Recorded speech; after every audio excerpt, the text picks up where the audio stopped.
watu wamezaliwa watu wa vita tangu tumboni, na sisi hatuogopi vita. Kwa hiyo ukafikiri tunaogopa vita, hatuogopi. Mahali mabomu yanandirima ndio tunaenda hapo hapo, kwa sababu tunajua tumeitwa kwa kazi hiyo, ili tumtengenezee Mungu kanisa lenye nguvu ambalo malango ya kuzimu hayatalishinda. Na sisi tutangaze wazi, hatufi leo, hatufi kesho.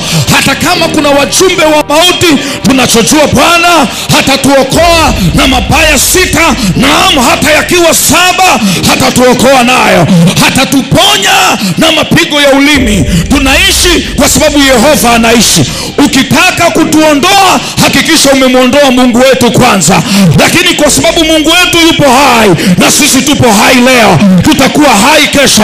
Na tumekata rufaa, hatutaanguka mahali wengine wameangukia, hatutafia mahali wengine wamefia. Kuzimu isikie, mapepo yasikie, kama yanahangaika na sisi, yajue mbingu ziko upande wetu. Hatufi leo, hatufi kesho. Usi ukafanya zoezi la kuloga saa hii, umechelewa tayari.